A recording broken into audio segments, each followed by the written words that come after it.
Assalamualaikum warahmatullahi wabarakatuh. Bersama dengan Cikgu Fanida dalam mempelajari biologi tingkat 4 KSSM.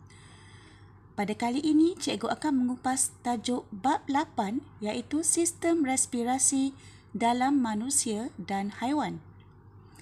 Subtopik yang akan dipelajari adalah 8.1 jenis sistem respirasi, 8.2 mekanisme pernafasan, 8.3 pertukaran gas dalam manusia dan 8.4 isu kesihatan berkaitan sistem respirasi manusia. Pada akhir pembelajaran, anak-anak dapat mengenal pasti struktur respirasi dalam serangga, ikan, amfibia dan manusia, memeliharkan penyesuaian struktur respirasi dan fungsinya dalam pertukaran gas bagi haiwan dan manusia, membanding dan membezakan antara struktur respirasi manusia dan haiwan, membanding dan membezakan antara mekanisme pernafasan dalam manusia dengan haiwan, berkomunikasi tentang respirasi luar dan respirasi dalam, pertukaran gas antara peparu dengan darah, pengangkutan gas respirasi dari peparu ke tisu, pertukaran gas antara darah dengan tisu dan pengangkutan gas respirasi dari tisu ke peparu. Bercerita tentang kesan Chronic Obstructive Pulmonary Disease COPD terhadap sistem respirasi manusia iaitu asma, bronkitis kronik dan emfisema. Baiklah, cikgu mulakan dulu dengan 8.1 jenis sistem respirasi, struktur respirasi dan penyesuaiannya dalam pertukaran gas. Struktur respirasi ialah permukaan respirasi bagi membolehkan pertukaran gas berlaku antara sel organisma yang berrespirasi dengan persekitaran luar. Nisbah jumlah luas permukaan kepada isi padu iaitu JLP per isi padu per I bergantung pada saiz organisma. Semakin besar saiz organisma, semakin kecil nisbah jumlah luas permukaan kepada isi padu organisma tersebut. Maksudnya, untuk organisma yang besar dan kompleks, isi padu badan yang memerlukan oksigen bertambah lebih daripada jumlah luas permukaannya. Ini menjelaskan mengapa organisma yang besar dan kompleks tidak boleh mengekalkan pertukaran gas dengan cara resapan melalui permukaan badan sahaja. Organisma bersaiz besar memerlukan struktur respirasi khas untuk pertukaran gas yang cekap. Ciri penyesuaian struktur respirasi untuk pertukaran gas yang efisien bagi organisma bersaiz besar adalah: pertama, nisbah jumlah luas permukaan kepada isi padu iaitu JLP per I yang besar untuk pertukaran gas respirasi yang cekap. Yang kedua, struktur respirasi yang nipis iaitu setebal satu sel yang memudahkan resapan gas respirasi berlaku. Ya, dia setebal satu sel. Ketiga, permukaan struktur respirasi yang sentiasa lembap membenarkan gas respirasi melarut di dalamnya. Dan yang keempat, struktur respirasi dilengkapi jaringan kapilari darah melainkan serangga yang membenarkan pengangkutan gas respirasi yang cekap. Cikgu mulakan dulu dengan struktur respirasi serangga dan penyesuaiannya. Sistem pernafasan serangga kita kenali sebagai sistem trakea. Terdapat liang kecil pada toraks dan abdomen serangga yang kita kenali sebagai spiracle. Spiracle membolehkan udara masuk ke dalam sistem tiub udara iaitu sistem trakea. Trakea bercabang untuk membentuk salur yang lebih halus yang disebut trakeol. Trakeol merupakan permukaan respirasi. Trakeol mempunyai ciri-ciri berikut yang membolehkan pertukaran gas respirasi yang cekap. Kita lihat ciri-ciri trakeol. Pertama, bilangan trakeol yang banyak menyediakan jumlah luas permukaan yang besar untuk pertukaran gas. Kedua, dinding trakeol adalah nipis dan lembap. Hal ini membolehkan gas oksigen meresap ke dalam sel manakala karbon dioksida meresap keluar dari sel ke dalam trakeol dengan cepat. Ketiga, sesetengah serangga mempunyai kantung udara dalam sistem trakeanya. Dan yang keempat, kantung ini berisi udara untuk mempercepatkan penghantaran gas respirasi semasa pergerakan badan yang cergas. Okey, cikgu bagi contoh bagi serangga iaitu belalang. Okey, di sini ada gambar rajah belalang. Yang cikgu sebut tadi ialah spiracle. Okey, spiracle ni bukaan. Okey, bukaan yang mana oksigen di luar akan masuk melalui bukaan spiracle. Kemudian dia akan pergi ke trakea dan trakea akan pergi ke trakeol dan trakeol ni yang banyak ni, okey, dia akan attach kepada sel badan, direct attach kepada sel badan.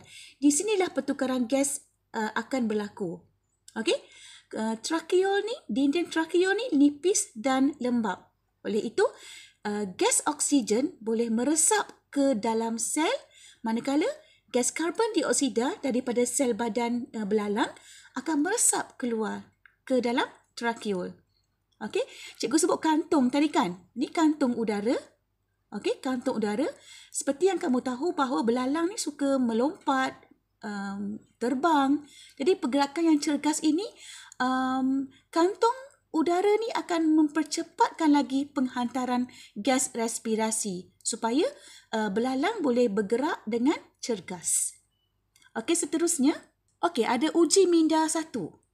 Jelaskan mengapa sistem pengangkutan tidak diperlukan untuk mengangkut gas respirasi dalam serangga.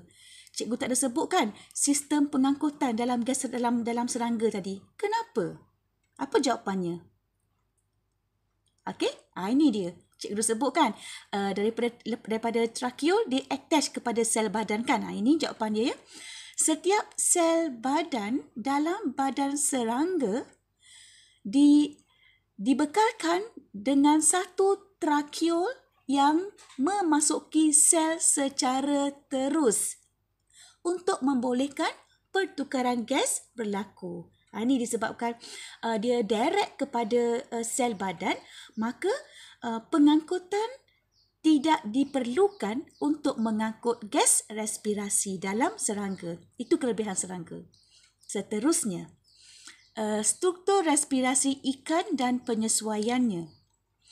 Struktur respirasi ikan ialah insang. Insang terdiri daripada barisan filamen yang disokong oleh lengkung insang. Ciri-ciri filamen berikut membolehkan pertukaran gas seperti pertukaran gas respirasi berlaku dengan cekap. Okey, kita lihat apa ciri-ciri dia. Okey, pertama, filamen mempunyai banyak unjuran nipis dan pipih yang kita kenali sebagai lamela. Kedua, bilangan filamen dan lamela yang banyak membolehkan jumlah luas permukaan yang besar untuk proses pertukaran gas yang cekap. Ketiga, membran lamela insang adalah nipis dan dibekalkan dengan banyak kapilari darah bagi memudahkan peresapan dan pengangkutan oksigen dan karbon dioksida. Okey, cikgu teruskan lagi dengan struktur respirasi katak dan penyesuaiannya. Okey, ini katak. Okey, ada cikgu tunjuk peparu katak di sini. Okey, ada dua ni, satu, dua. Dia macam berlipat-lipat tu paru-paru dia. Kemudian kulit. Okey, kita pergi dulu dengan kulit. Okey.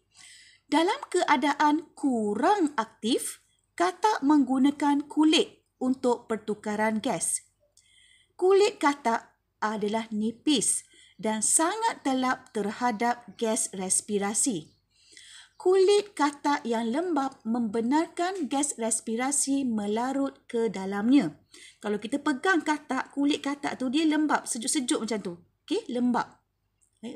Sebenarnya untuk membenarkan gas respirasi melarut pada kulit katak. Di bawah kulit katak terdapat banyak jaringan kapilari darah untuk mengangkut gas respirasi. Ini dalam keadaan yang kurang aktif. Kulit yang mainkan peranan untuk pertukaran gas. Kita lihat dengan peparu katak. Permukaan peparu katak berlipat-lipat untuk menambahkan jumlah luas permukaan bagi pertukaran gas. Membran peparu yang nipis memudahkan resapan gas respirasi. Okay. Dinding peparu yang sentiasa lembap membolehkan gas respirasi melarut ke dalamnya. Kalau cikgu sebut perkataan lembap, awak ingat dengan melarut, gas respirasi melarut. Okay. Kalau berlipat-lipat, kita refer kepada jumlah luas permukaan. Ingat tu, kalau membran peparu, kalau sebut nipis, untuk memudahkan resapan gas respirasi. Okey? Peparu juga kaya dengan jaringan kapilari darah untuk mengangkut gas respirasi dengan lebih cepat. Ini peparu katak. Okey, last kali, struktur respirasi manusia dan penyesuaiannya. Ini struktur dia. Struktur respirasi manusia, alveolus, ya, di mana alveolus lah tempat pertukaran gas respirasi berlaku. Okey, pada alveolus ni cuba lihat ada banyak jaringan kapilari darah. Okey, cikgu teruskan. Struktur respirasi manusia ialah alveolus yang mempunyai ciri-ciri pertukaran gas respirasi yang cekap, iaitu bilangan alveolus yang banyak menyediakan jumlah luas permukaan yang besar untuk peresapan gas respirasi. Kedua, dinding alveolus sentiasa lembap. Tadi kan cikgu sebut kalau lembap, larut. Apa yang larut? Gas oksigen dan gas karbon dioksida boleh melarut dengan mudah dan seterusnya meresap melalui dinding alveolus ke dalam kapilari darah. Ketiga, alveolus dilingkari oleh jaringan kapilari darah yang banyak untuk mempercepatkan peresapan gas respirasi. Dan last sekali, dinding alveolus nipis setebal satu sel. Untuk apa? Untuk memudahkan peresapan gas. Okey, kita ada uji minda yang kedua. Tadi kita bincang tentang peparu amfibia dengan peparu manusia. Okey, mengapakah peparu amfibia tidak secekap peparu manusia? Siapa tahu? Kalau kita recall balik masa kita tingkatan menengah rendah dulu, kita ada bincang tentang sistem respirasi manusia yang mana dia mengandungi apa? Ada otot-otot diafragma, kita ada sangkar rusuk. Tapi paru-paru amfibia tak ada kan? So, inilah jawapan dia. Amfibia tidak mempunyai sangkar rusuk dan diafragma. Peparu manusia ada. Jadi, sangkar rusuk dan diafragma ini membantu perkembangan pengembangan dan pengecutan peparu. Jadi amfibia ni tak ada sangkar rusuk dan diafragma. Okey, cikgu teruskan lagi. Kita lihat perbandingan dan perbezaan struktur respirasi manusia dan haiwan. Sebelum tu, kita lihat dulu persamaan dia. Persamaan pertama, kesemua struktur respirasi mempunyai nisbah jumlah luas permukaan kepada isi padu yang besar untuk pertukaran gas respirasi yang cekap.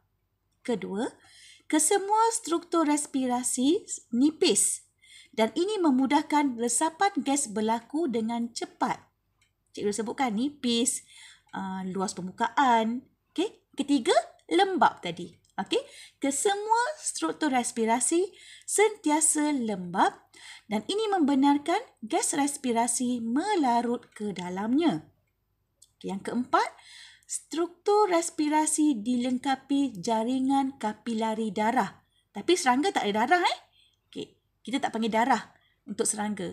Jadi, jaringan kapilari darah ni untuk yang ikan, amfibia, manusia tadi membenarkan pengangkutan gas respirasi yang cepat. Okey. Perbezaan pula kita lihat dari segi ciri struktur respirasi dan bagaimana nisbah jumlah luas permukaan kepada isi padu yang tinggi bagi struktur respirasi yang diperoleh. Kita lihat serangga dulu.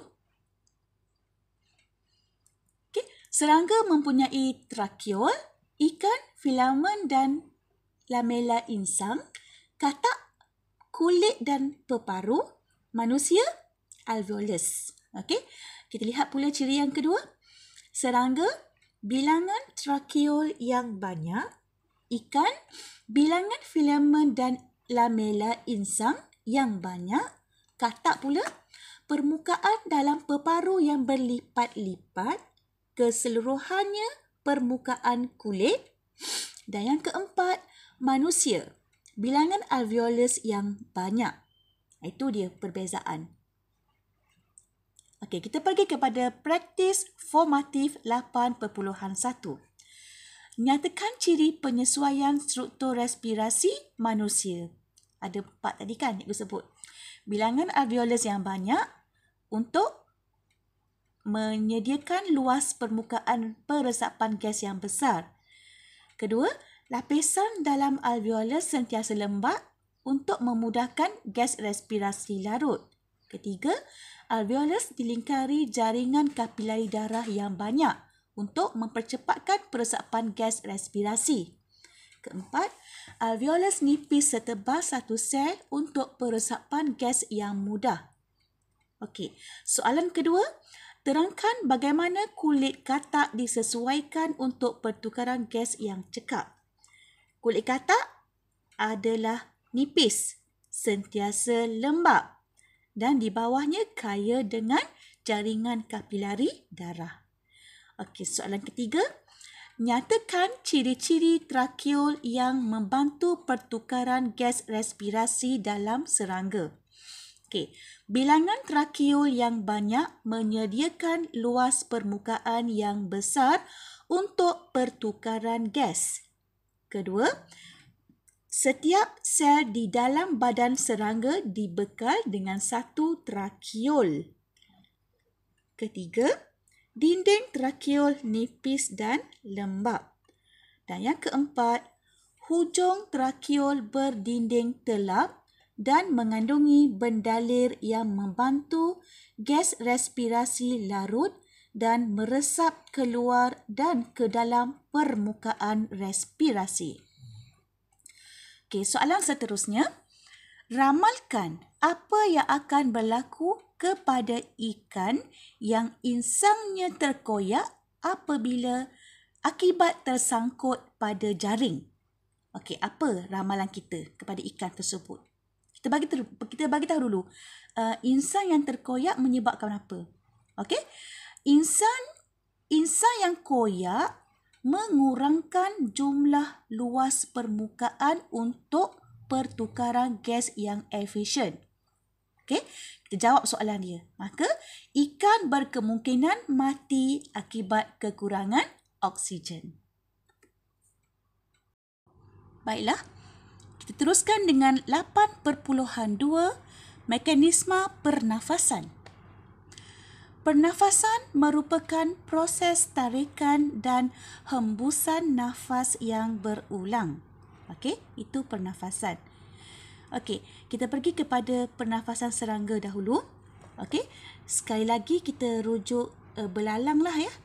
Okey, semasa menarik nafas, otot abdomen mengendur. Hal ini menurunkan tekanan udara dalam trakea dan udara memasuki trakea melalui spirakel. Okey, ini oksigen daripada luar. Okey, dia akan masuk ke dalam spirakel di sini pada abdomen ni. Okey. Kemudian semasa menghembus nafas, otot abdomen mengecut. Ini meningkatkan tekanan udara dalam trakea dan seterusnya memaksa udara keluar melalui spirakel. Ini dia gas karbon dioksida keluar daripada spirakel. Okey, seterusnya mekanisme pernafasan katak. Katak bernafas melalui rongga mulut dan peparu apabila berada dalam keadaan aktif. Okey. Ini mekanisme katak ya. Tarik nafas, kita tengok. Apabila katak bernafas melalui lubang hidung, mulut dan glotis tertutup dan dasar rongga mulut diturunkan. Okey, ni mulut tertutup, mulut katak tertutup. Kemudian glotis juga tertutup di sini. Okey, tertutup. Kemudian dasar rongga mulut diturunkan, akan dibesarkan macam ni. Kita pernah lihat kan katak, kalau kita tengok katak, dia macam ada bergerak gitu kat bawah dia. Itu semasa dasar rongga dia mulut tu turun. Itu semasa katak sedang menarik nafas. Okey.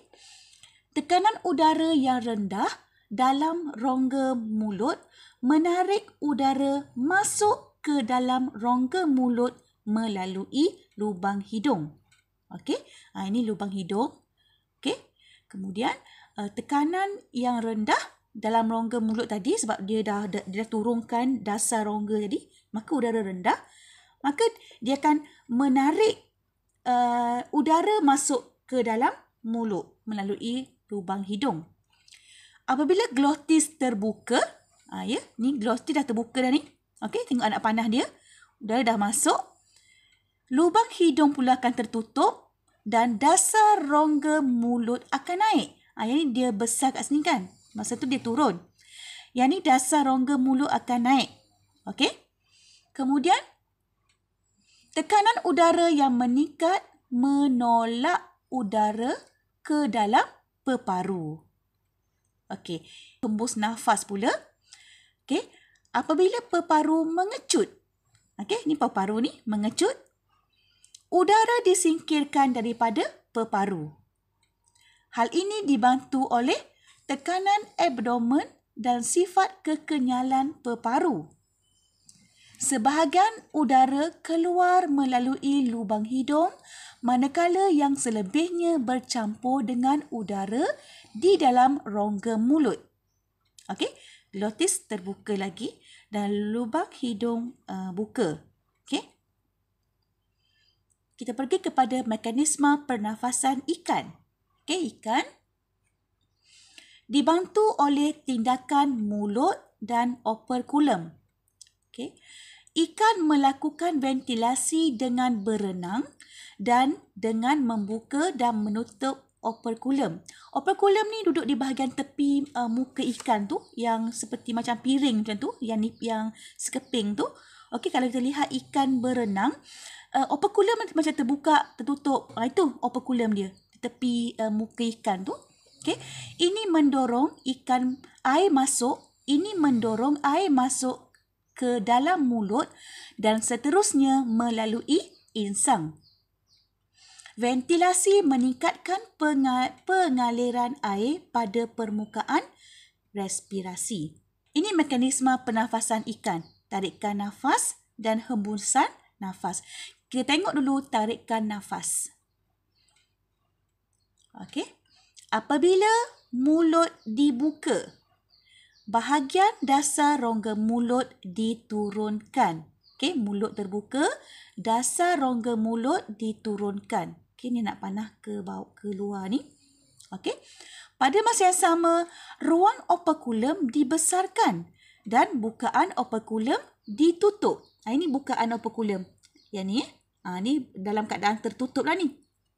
Okey. Air akan masuk. Yang warna biru ni air masuk. Okey. Dia pergi ke lengkung insang. Ini lengkung insang yang warna pink ni. Lengkung insang. Okey.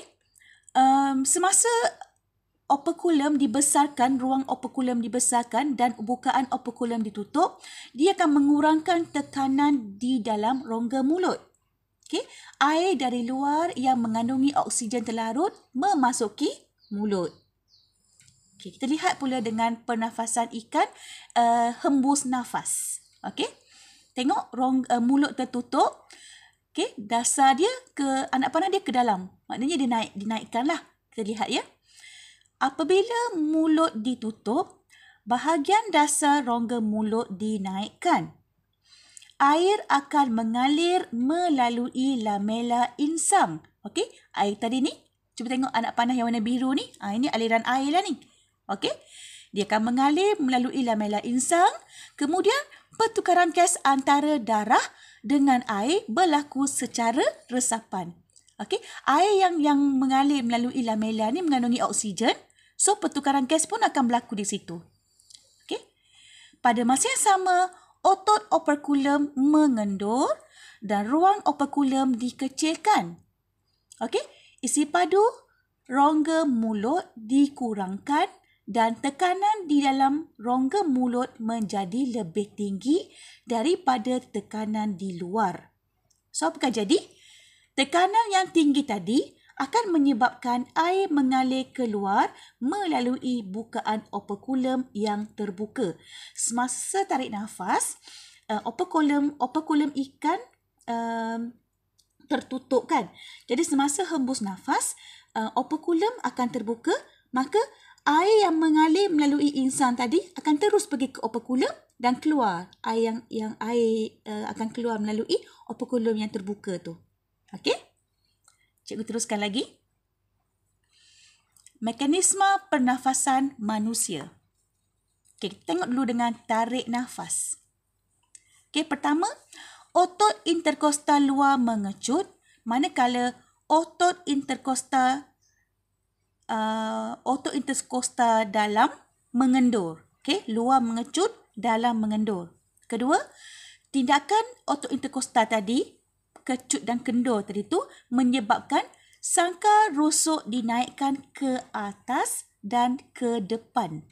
Okey, pada masa yang sama otot diafragma mengecut dan diafragma akan turun ke bawah, dia akan menjadi leper dan mendatar. Okey, ini diafragma ni, dia akan turun ke bawah. Cuba lihat anak panah biru ni, dia turun ke bawah. Okey. Kemudian kedua-dua pergerakan ini menyebabkan isi padu rongga toraks bertambah dan tekanan rongga toraks berkurang. Yang kelima, tekanan atmosfera yang lebih tinggi di luar akan mendesak udara masuk ke dalam peparu. Okey, ini tarik nafas. Kita lihat pula dengan hembus nafas. Okey, hembus nafas. Pertama, otot interkostal luar mengendur, manakala otot interkostal dalam mengecut.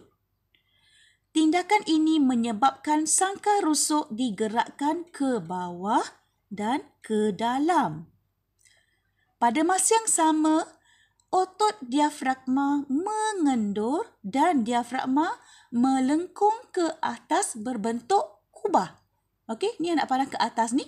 Okey, dia melengkung ke atas berbentuk kubah. Keempat, kedua-dua pergerakan ini menyebabkan isi padu rongga toraks berkurang dan tekanan rongga toraks bertambah. Kelima, udara didesak keluar daripada paru-paru. Okey. Kita ada uji minda yang ketiga. Okey, sekiranya diafragma seorang individu tidak dapat berfungsi lagi akibat satu kemalangan, bagaimana keadaan ini memberi kesan kepada mekanisme pernafasan individu tersebut? Apa kesan kepada mekanisme pernafasan individu tersebut? Boleh nak fikir tak? Okey. Pernafasan menjadi sukar kerana isi padu dan tekanan udara dalam rongga toraks tidak boleh ditambah atau dikurangkan. Disebabkan soalan streskan pada diafragma, maka anak-anak perlu teraskan jawapan dengan isi padu dan tekanan udara. Okey? Tekanan udara. Sebab diafragma yang mainkan peranan terhadap isi padu dan tekanan udara. So, jawab soalan berdasarkan jawapan anda berdasarkan soalan yang diminta. Okey, kalau disebut diafragma, kita streskan kepada isi padu dan tekanan udara dalam rongga toraks. Okey, cikgu teruskan lagi. Membanding dan membezakan antara mekanisme pernafasan dengan dalam manusia dan dengan haiwan. Okey, ada kalau perbandingan ada persamaan, ada perbezaan lah macam biasa. Okey, ini persamaan dia. Manusia dan haiwan mempunyai struktur khas berotot untuk mengembang dan mengecut. Okey, mengembang dan mengecutkan rongga pernafasan. Okey, mekanisme pernafasan melibatkan perubahan isi padu dan tekanan dalam rongga pernafasan. Okey, kita lihat perbezaan dia pula. Okey, kita ada 4 ciri perbezaan, iaitu kita lihat dari segi liang pernafasan, struktur yang membantu pernafasan dan mekanisme pernafasan. Kita lihat dulu dengan serangga. Serangga liang pernafasannya spirakel, ikan, mulut dan operculum, katak, lubang hidung, manusia pun sama lubang hidung. Okey, struktur macam mana? Rongga toraks dan abdomen untuk serangga, ikan, operculum dan rongga mulut berotot. Okey, katak, rongga mulut dengan dinding yang berotot. Manusia, diafragma, sangkar rusuk dan otot interkostal, luar dan dalam lah. Okey, mekanisme pernafasan dibantu oleh pengecutan dan pengenduran otot abdomen. Ikan, yang tu bagi serangga ya. Ikan dibantu oleh pergerakan dasar rongga mulut dan otot operculum. Katak dibantu oleh pergerakan pantas dasar rongga mulut dan sifat kekenyalan peparu. Dan manusia dibantu oleh pengecutan dan pengenduran otot interkostal dan otot diafragma serta pergerakan sangkar rusuk ke atas dan ke depan serta ke bawah dan ke dalam. Okey. Praktis formatif 8.2. Soalan nombor 1. Nyatakan fungsi spirakel dalam mekanisme pernafasan serangga. Spirakel tadi bukaan tadi kan? Apa fungsi dia? Okey. Dia merupakan liang udara yang menghubungkan struktur respirasi di dalam serangga dengan persekitaran luar. Kedua, bagaimana otot abdomen membantu serangga bernafas? Okey, semasa tarik nafas, otot abdomen mengendur dan injap spirakel terbuka. Ini akan menurunkan tekanan dalam trakea dan udara memasuki trakea melalui spirakel. Semasa hembus nafas, otot abdomen mengecut. Ini meningkatkan tekanan dalam trakea dan seterusnya memaksa udara keluar melalui spirakel. Okey, soalan nombor 3. Nyatakan 2 ciri perbezaan antara mekanisme pernafasan ikan dengan manusia. Dia minta ikan dengan manusia. So, kalau nak buat perbezaan, ciri perbezaan, boleh buat dalam bentuk tabel. Okey, ataupun kita boleh buat dalam bentuk ayat. Nanti cikgu bagi contoh dalam bentuk ayat. Mesti ada perkataan manakala lah. Okey. Ciri perbezaan pertama. struktur respirasi ikan ialah filamen dan insang. Manakala struktur respirasi manusia ialah alveolus. Okey, struktur ciri kedua. Liang permukaan ikan ialah mulut dan operculum. Manakala liang permukaan manusia ialah lubang hidung. Okey, soalan yang keempat. Terangkan mekanisme tarikan nafas dalam manusia. Dia minta tarikan nafas. Okey, ada 5 tadi kan? Cikgu ada sebut, ada bagi tahu awak 5 tadi. Pertama, otot interkostal luar mengecut, otot interkostal dalam mengendur. Kedua, tindakan ini menyebabkan sangkar rusuk dinaikkan ke atas dan ke depan. Ketiga, pada masa yang sama, otot diafragma mengecut dan diafragma diturunkan ke bawah menjadi leper dan mendatar. Keempat, kedua-dua pergerakan menyebabkan isi padu rongga toraks bertambah dan tekanan rongga toraks berkurang.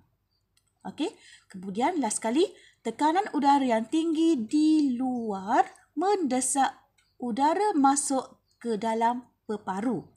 Okey, kalau soalan tanya mekanisme hembus nafas, kita tukar saja ayat-ayat ni menjadi, kalau yang nombor 1 ni, untuk tarikan hembus nafas, kita tukar otot interkostal luar mengendur, manakala otot interkostal dalam mengecut. Tukar aja. Untuk yang kedua ni, untuk hembus nafas, tarikan ini menyebabkan sangkar rusuk digerakkan ke bawah dan ke dalam. Tukar je. Untuk yang ketiga ni, apa yang kena tukar? Diafragma diturunkan kan? Tukar je.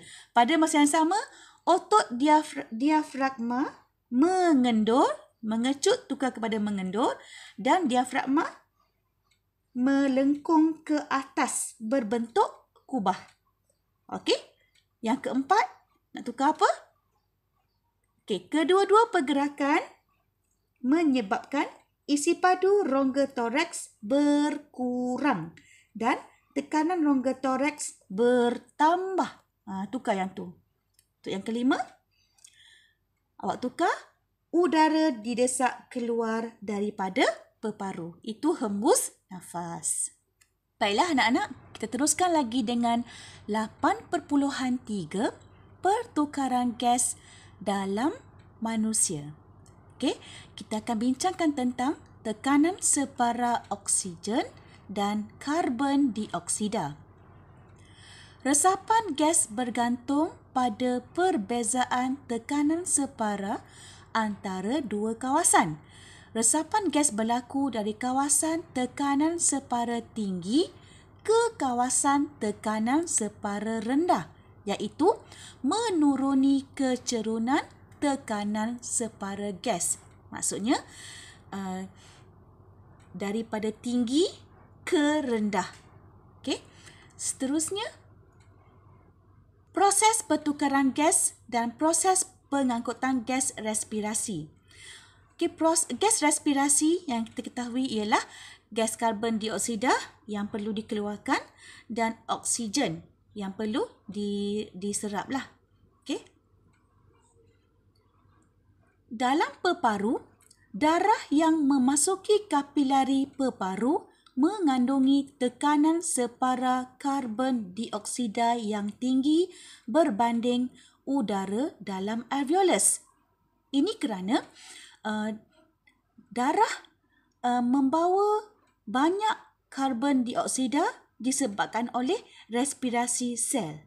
Okey, maka tekanan separa karbon dioksida akan menjadi tinggi dalam kapilari darah yang memasuki peparu. Okey, berbanding alveolus. Karbon dioksida meresap keluar dari kapilari peparu ke dalam alveolus dan disingkirkan melalui hidung dan mulut ke atmosfera. Okey, dia akan meresap keluar dari kapilari peparu ke dalam alveolus. Kapilari darah peparu ni yang kaya dengan karbon dioksida yang tinggi tinggi tekanan karbon dioksida, dia akan pergi ke alveolus yang rendah tekanan karbon dioksida. Okey, dia akan meresap ke alveolus. Okey, seterusnya, tekanan separa oksigen dalam alveolus tinggi. Kenapa tinggi? Sebab kita tarik nafas. Daripada persekitaran luar, oksigen banyak. Okey, kita tarik nafas, maka oksigen tu masuk dalam alveolus, maka tekanan separa dalam alveolus tinggi. Okey, berbanding tekanan separa oksigen dalam kapilari darah. Okey, pada kapilari peparu. Seterusnya, oksigen akan meresap ke dalam kapilari peparu. Okey, daripada tinggi, daripada alveolus tadi, dia masuk ke dalam kapilari peparu yang rendah. Okey, yang rendah oksigen lah. Okey, seterusnya, oksigen yang masuk dalam kapilari peparu tadi akan bergabung dengan hemoglobin dalam eritrosit. Eritrosit itu sel darah merah. Okey, untuk membentuk oksihemoglobin. Okey, cikgu teruskan lagi. Darah yang meninggalkan peparu melalui vena pulmonari mempunyai tekanan separa oksigen tinggi ke rendah yang telah diserap pada alveolus telah meresap masuk ke dalam kapilari peparu, kan? Kemudian dia meninggalkan peparu melalui vena pulmonari. Soalan cikgu, macam mana dengan tekanan separa oksigen di dalam vena pulmonari itu? Tinggi ke rendah? Mestilah tinggi. Okey. Tekanan separa karbon dioksida pula rendah.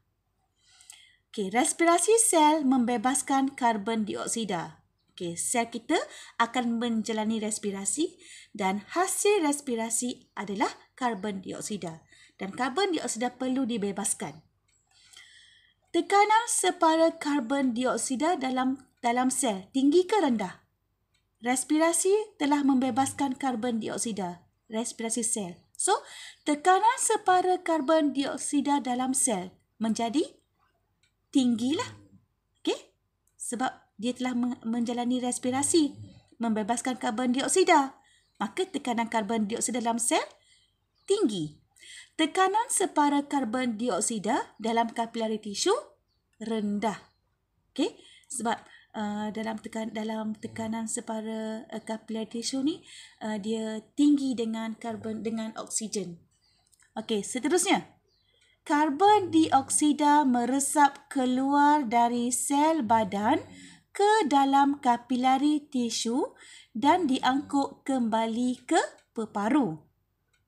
Apabila darah sampai ke tisu melalui kapilari tisu, tekanan separa oksigen dalam darah tinggi ke rendah? Tinggi. Okey? Oksigen tadi kan? Tekanan separa oksigen dalam sel badan tinggi ke rendah? Rendah. Okey? Kenapa menjadi rendah? Kerana sel respirasi telah menggunakan oksigen dalam sel. Oksihemoglobin pun terurai dan oksigen akan meresap dari kapilari tisu ke dalam sel badan. Okey, seterusnya, darah yang masuk ke dalam peparu melalui arteri pulmonari. Tadi cikgu sebut vena pulmonari kan? Maknanya darah yang keluar daripada peparu, vena pulmonari. Di mana tekanan separa dalam vena pulmonari, tekanan separa oksigen tinggi. Okey? Tekanan separa oksigen tinggi dalam vena pulmonari sebab dia baru saja dapat oksigen meresap masuk ke dalam kapilari. Okey? Tengok di sini ayat dia, darah yang masuk ke dalam paru-paru. Tadi keluar. Okey? Masuk ke dalam paru-paru, dia melalui arteri pulmonari. So, tekanan separa oksigen rendah.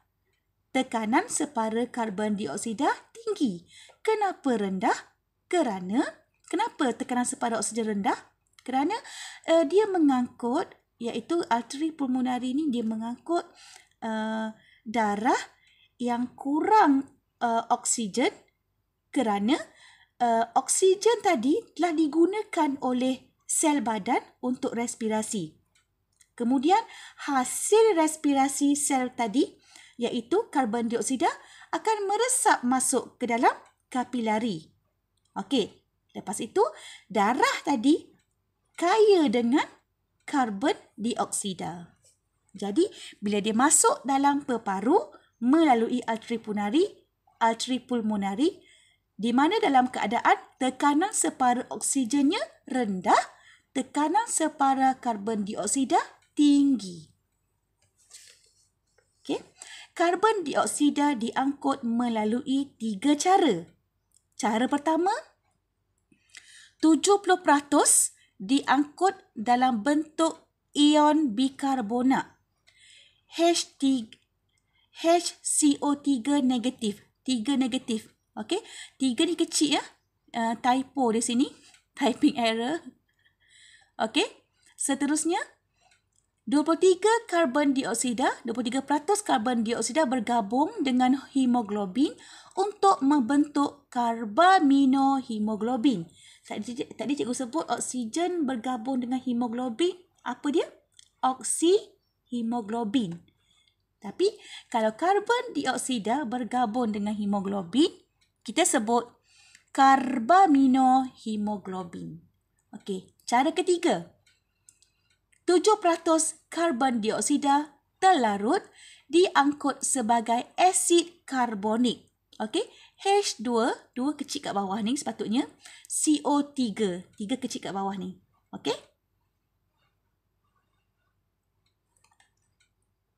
Kita tengok dulu pengangkutan karbon dioksida dari sel badan ke kapilari tisu.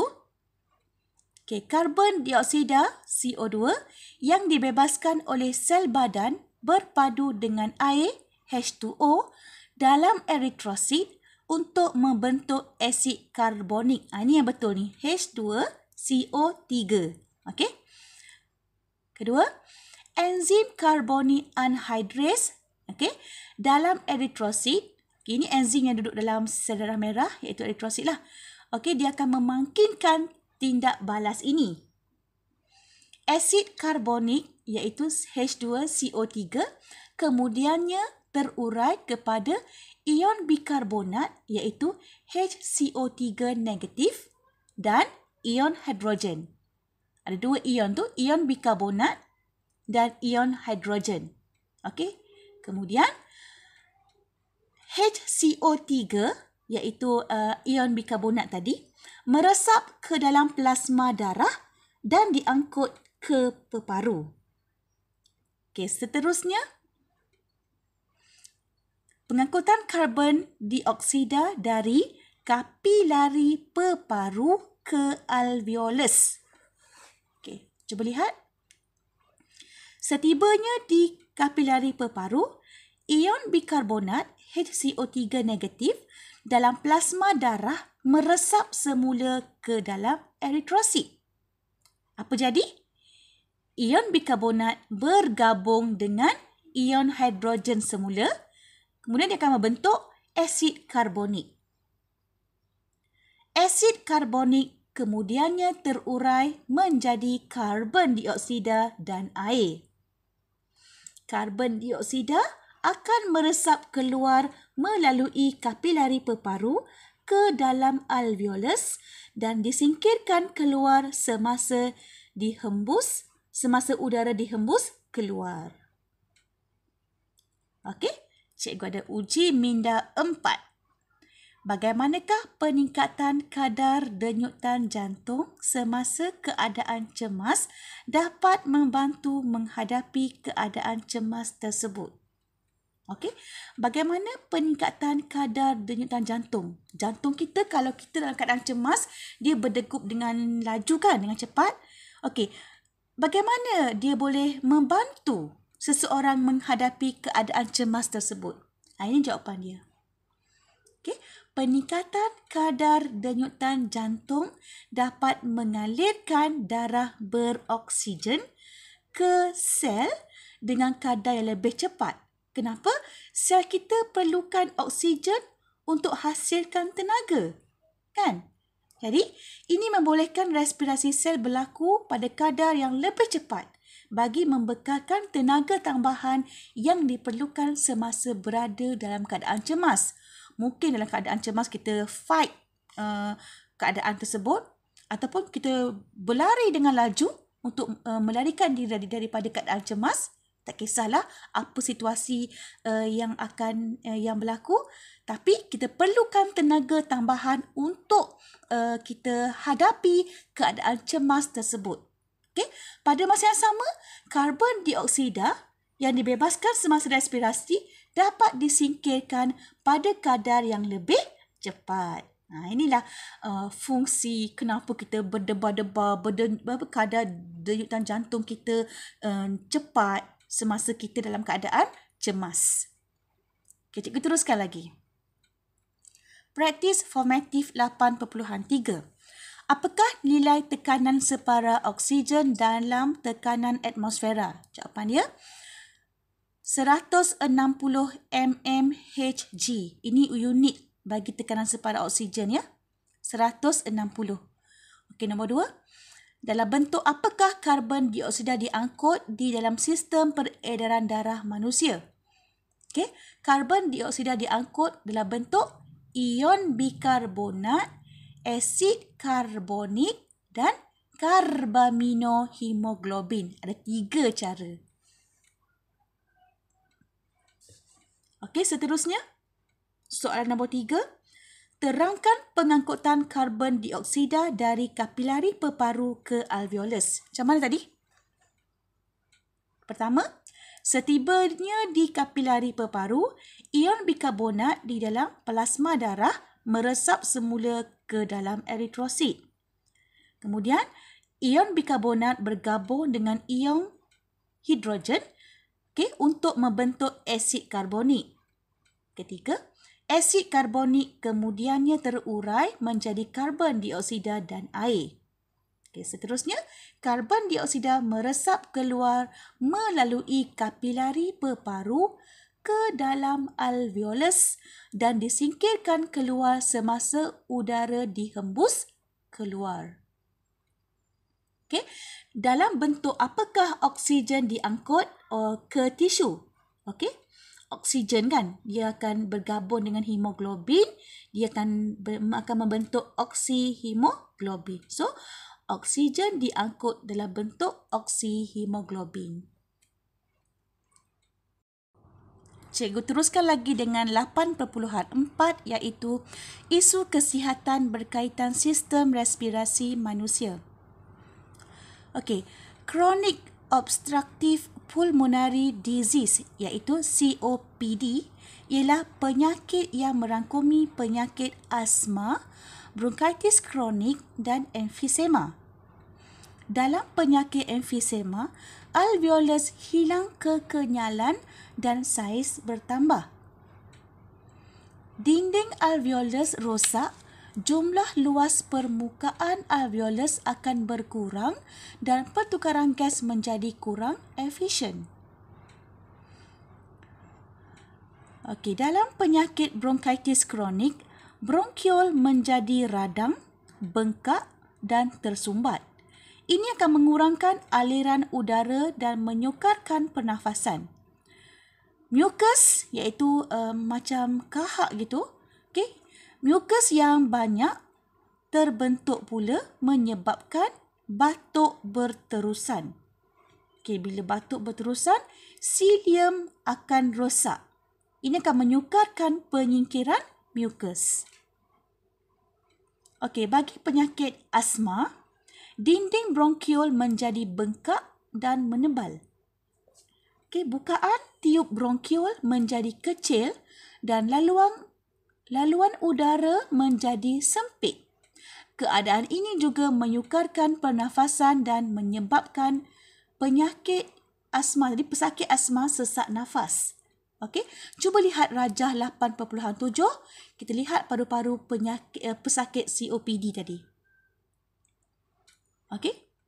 Ini dia. Ini bronkiol pesakit asma. Ini bronkiol yang normal. Okey, kalau yang normal ni, cuba lihat laluan udara dia besar kan? Diameter dia besar. Okey, kalau bronkiol penyakit asma, dinding bronkiol ni dia bengkak, okey, dan menebal. Jadi ruangan udara ni akan menjadi sempit. So dia akan menyukarkan pernafasan bagi mereka yang pengidap penyakit asma. Okey, menyebabkan dia akan jadi sesak nafas lah, sukar untuk bernafas. Okey, cuba lihat pesakit bronkitis kronik. Okey, ni yang normal tadi. Okey, laluan udara dia besar. Yang ni yang bronkiol pesakit bronkitis kronik. Maknanya dia ada keradangan bronkiol, okey, dan ada rembesan mukus di sini berlebihan, menghasilkan mukus yang berlebihan. Okey, menjadikan bronkium menjadi sempit. Ini sempit. Okey, dinding alveolus rosak. Okey, dinding alveolus rosak. Ini pesakit alveolus pesakit bronkitis kronik. Okey, cikgu teruskan lagi. Praktis formatif 8.4. Apakah kesan penyakit bronkitis kronik terhadap bronkiol? Jawapan dia, bronkiol menjadi radang, bengkak dan tersumbat. Jelaskan keadaan dinding bronkiol pesakit asma. Cikgu sebut tadi kan? Dinding bronkiol menjadi bengkak dan menebal. Okey, bukaan tiub bronkiol menjadi kecil dan laluan udara menjadi sempit. Okey, yang ketiga, bagaimanakah penggunaan alat sedut membantu seseorang penyakit asma bernafas? Okey. Alat sedut mengurangkan keradangan dan membuka laluan tiub bronkiol untuk memudahkan aliran udara. Jadi alat sedut ni dia akan mengurangkan radang. Okey, bila radang dah berkurang, maka tiub bronkiol akan terbuka. Okey, akan terbuka dengan luas. Dia akan memudahkan aliran udara. Okey, seterusnya, terangkan mengapa pertukaran gas menjadi kurang efisien bagi pesakit yang menghidap penyakit emfisema. Okey, dinding alveolus rosak, luas permukaan alveolus berkurang dan pertukaran gas menjadi kurang efisien. Itu mengapa pertukaran menjadi kurang efisien kan? Mengapa pertukaran menjadi kurang efisien? Sebab dinding alveolus dia rosak. Okey, dah selesai sudah bab 8. Kita pergi kepada rumusan apa yang telah kita pelajari pada hari ini. Okey, pertama sekali cikgu telah berbincang berkenaan jenis respirasi, jenis sistem respirasi, mekanisme pernafasan, pertukaran gas dalam manusia dan isu kesihatan berkaitan sistem respirasi manusia. Untuk jenis respirasi, cikgu dah bincang tentang serangga, sistem trakea dan trakeol, bagi ikan, insang. Okey, bagi amfibia, peparuh dan kulit yang lembap. Manakala untuk manusia pula, cikgu bincang trakea, bronkus dan alveolus. Okey, mekanisme pernafasan. Pernafasan merupakan proses tarikan dan hembusan nafas. Okey, pertukaran gas dalam manusia bergantung pada tekanan separa gas karbon dioksida dan oksigen. Okey, bergantung kepada tekanan. Dia akan pergi daripada tinggi ke rendah, menuruni kecerunan.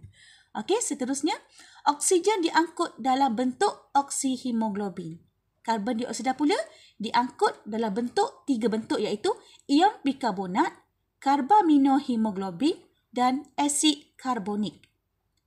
Apa pula dengan berkenaan isu kesihatan?